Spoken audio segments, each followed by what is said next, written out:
नारद की, संतों की कृपा हुई, उस पर किया में भी भगवत भाव जगा, उसी से पैदा हुआ पुत्र जिसका नाम नारायण रखा गया, वो कुल के तारण का एक साधन बना।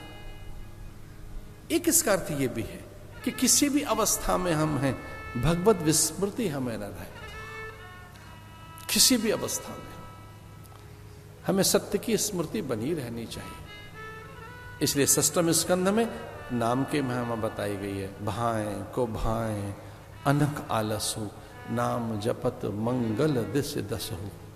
ये कथा ये कहती है कि अगर कोई हमसे भूल भी हो गई है, कोई हमसे अपराध भी हो गया है, कोई हमसे पाप भी हो गया है, तो उसका सही प्रायश्चित कर लिया जाए। प्रायश्चित से पाप की निवृत्ति होती है।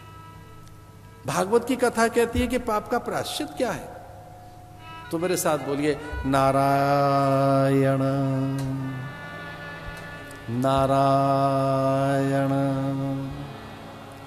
नारायण। ऐसे 8 बार नारायण नारायण नारायण नारायण नारायण कहने से आपके भीतर की पाप वृत्ति शिथिल होती है। पर ये सच्चे मन से किया जाए, प्रायश्चित भाव से किया जाए कि पुनरावृत्ति नहीं करेंगे। सन्मुख हुई जीव मोहि जब ही, जन्म कोटि अघ नासई तब ही। इसलिए नाम की महिमा बताई गई है। तस्मात् सर्वेषु कालेषु माम अनुस्मर युद्ध च। गीता में भगवान कहते हैं अर्जुन को, कोई भी अवस्था हो मेरा विस्मरण न हो जाए, मेरा स्मरण रखना। षष्ठम स्कंद में नाम की महिमा बताइए, मंत्र की महिमा बताइए। अपना मंत्र कभी मत छोड़ो। चलते फिरते, खाते पीते, सोते जगते, उठते बैठते मंत्र बोलिए। जब घर से निकले तो 3 बार मंत्र बोलो, अपना गुरु मंत्र, अपना इष्ट मंत्र, अथवा जो जपते हो वो मंत्र 3 बार। वैसे तो 5 बार कहा गया है, पर अब 3 ही बार कर लो। कल्पना करो आपका मंत्र जो भी है, हम तो हरिओम बोल देते हैं थोड़ी देर के लिए आपको समझाने के लिए, हरिओम हरिओम हरिओम 3 बार हो गया। अब घर लौट के आ रहे हैं, हरिओम हरिओम हरिओम। जैसे भोजन करने बैठो, हरिओम हरिओम हरिओम।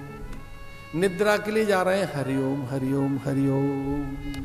स्नान के लिए जा रहे हैं, हरिओम हरिओम हरिओम। एक निवेदन करना था, हो सके तो मंत्रों का आपको ज्ञान होना चाहिए। भोजन का मंत्र कौन सा, स्नान का मंत्र कौन सा, शयन का मंत्र कौन सा, जागरण का मंत्र कौन सा, भगवान को भोग लगाने का मंत्र कौन सा, आरती के मंत्र क्या हैं। अब कई लोग तो आरती घुमाते रहते हैं, ओम जय जगदीश हरे। जब तक आरती चल रही है अपने आपका आप सर्कल बनाए जा रहे हैं, 1 2 कितने बना लिए पता ही नहीं, हम तो घुमाते जाएंगे घुमाते जाएंगे। अरे कर क्या रहे हो भैया, आरती कर रहे हैं, आरती का थाल घुमा रहे हैं। अरे कर क्या रहा है ये, आरती हो रही है? नहीं, आरती में क्या हो रही है, थाल घूम रहा है कि आरती हो रही है? नहीं, आरती में क्या चल रहा है? वो कहता मेरा थाल घुमाया जा रहा हूं मैं तो। थाल कितना घुमाना है? बोले जब तक आरती चलेगी मैं घुमाता रहूंगा इसके। कितना, जब तक कान में आरती है तब तक ना ना ना, इसका एक तरीका है। 3 बार चरणों में आरती की जाती है भगवान की, फिर नाभि प्रदेश की 7 बार, फिर कंठ प्रदेश की 3 बार, फिर हनु प्रदेश, ओष्ठ की 1, नासिका की, मुखमंडल की, और 3 बार कर्पूर आरती नेत्रों में झांक कर देखो भगवान के। फिर 14 बार पूरी 14 भवनों में से पार जाने के लिए इतने टाइम्स थाल घुमाना है। 3 बार चरणों में, 7 बार नाभि प्रदेश में, हनु प्रदेश यानी ये ठोड़ी, फिर अधर प्रदेश ये ओठ, नासिका, मुखमंडल 3 बार, कर्पूर आरती नेत्रों की, मनसा वाचा कर्मणा। नेत्रों में देखो क्या है भगवान के, करुणा मिलेगी, कृपा, आशीष, अनुग्रह, एक वात्सल्य।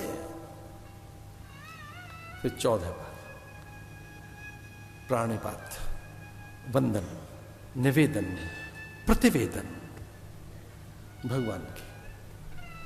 चलिए लौट कर आते हैं। कुछ ना आए करना तो जो करते थे वही करते रहना।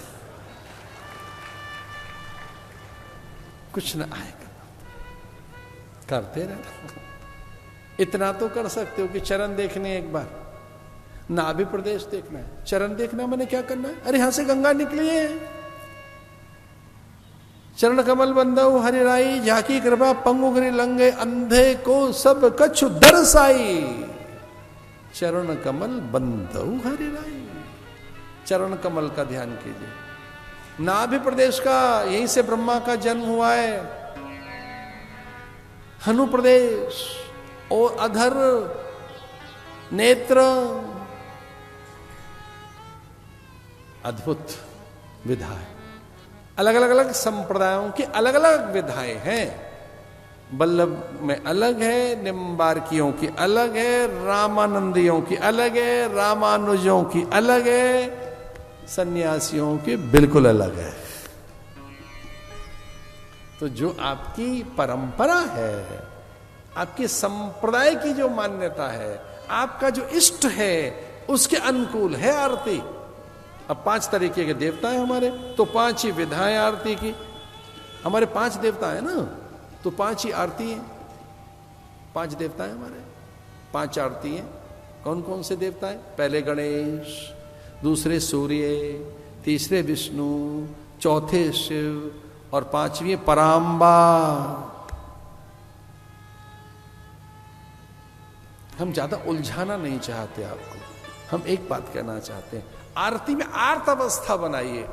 आर्त अवस्था, इसका अर्थ समर्पण लाइए, झुक जाइए, कहिए जो भूल हुई उन्हें क्षमा कीजिए।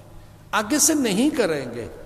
साधन में उत्थान, आरोहण अथवा प्रायश्चित दोनों चलते हैं। साधना 2 ही बातों के लिए, एक चेतना के उत्थान के लिए, एक पाप प्रायश्चित के लिए कि जो हुआ था अब नहीं करेंगे, एक चेतना के आरोहण के लिए।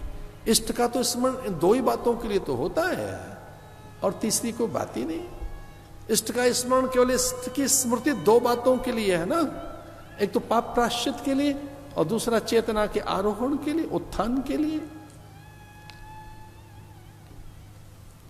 इस प्रकार से हमें लगा कि ये प्रसंगों की धीरे धीरे पूर्ति करते हुए मुझे लगा कि 6ठम स्कंध को भी नमन करें। 7वें स्कंध में पहुंचेंगे जहां प्रहलाद की गाथा है।